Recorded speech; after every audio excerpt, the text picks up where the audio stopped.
Well, ladies and gentlemen, good evening, everybody. This is Mihail Neamtu, and I'm together with Adrian Papahagi. You can all see him. But of course, before I tell you more about our special guest, let me just say this is an experiment we are doing here from Romania, from Eastern Europe, today in particular, because we commemorate the victims of the Soviet invasion of Prague 50 years ago, but also because we have a strong feeling that Eastern Europe is a very resourceful place. And of course, we would like very much to contribute to the international conversation about the need for freedom today in a time when we see a lot of censorship taking place.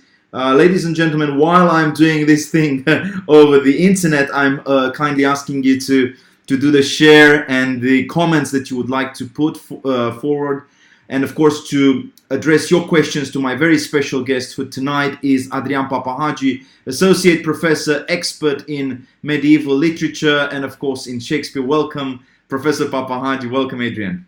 It's nice being here. Hi. People will think this is a crazy game that we are playing because we are both Romanians, and at the same time we want to send a message across that Eastern Europe is a very, as I said, very resourceful place in terms of intellectual resources, spiritual wealth. How would you see this contribution that Eastern Europe can make, especially at this moment when today we, as I said, commemorate the victims of the Soviet invasion of Prague, and tomorrow, by the way, we commemorate the victims of the atrocious decision taken by Nazi Germany and communist Russia, that is to split up Poland and of course to grab our land, that's Bessarabia, the eastern part of Moldova. So we are in a particular historical setting, and of course we feel that we should both celebrate our freedom to speak publicly, but also always remember the victims of this long fight for freedom against communism. How do you see all this context right now? Well, as a medievalist and actually as a classicist, I would like to go even further back in time, because Europe starts in the East. Europe is a Greek creation, after all. Europe was not invented between London and Paris or between Amsterdam and Barcelona. It was invented in Athens. It was invented in Sparta. It was invented in Macedonia. It was invented and first exported through Eastern Europe, through what we call today the Balkans. So in a way, Europe is an Eastern invention. Therefore, let us stand very proud. And when we are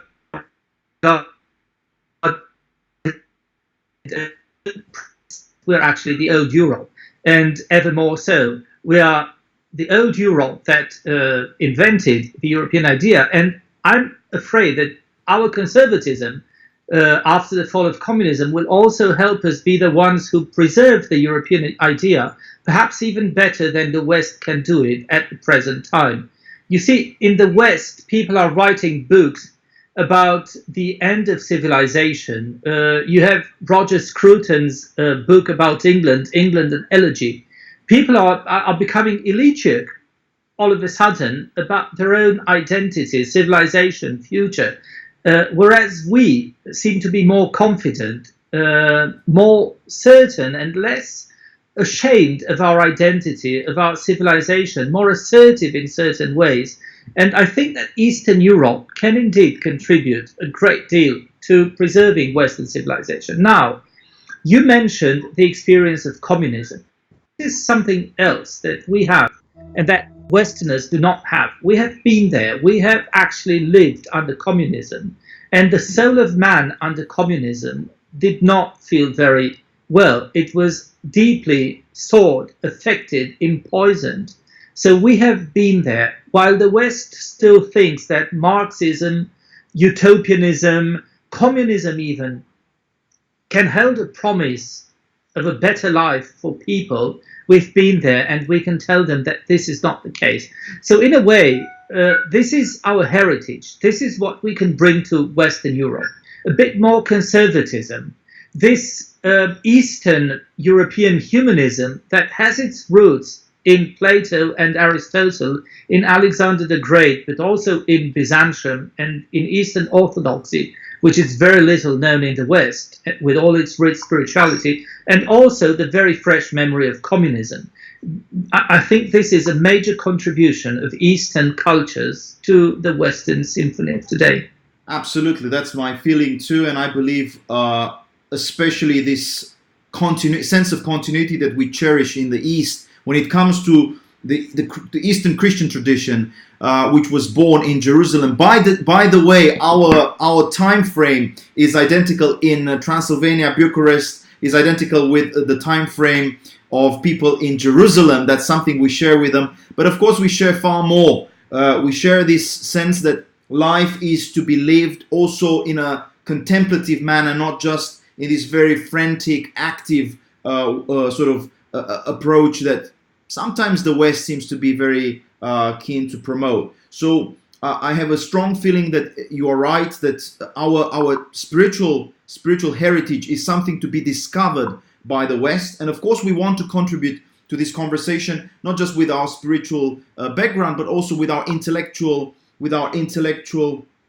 tools, because as you know too well, some very powerful thinkers, including Alexander Solzhenitsyn, who got that Nobel laureate prize in the 70s, made a huge contribution in terms of revealing the ugliness of communism. Now let's move sort of slowly and let's begin to sort of unravel the problems of the West today. You have lived how many years in the West, and where specifically?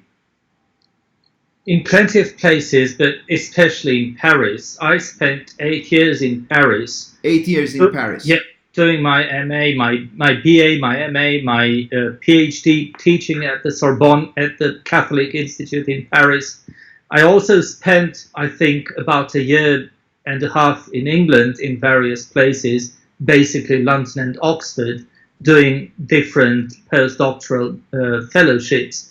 And then, of course, I spent plenty of time in Rome, my favorite place, Caput Mundi, as they said. And I think that altogether I may have spent another 1 or 2 years in Rome, of course, not in one piece, but in more installments. So I know Europe pretty well. And like most of us, I have traveled to most European countries. And you're about to go to Vienna. Sorry to interrupt.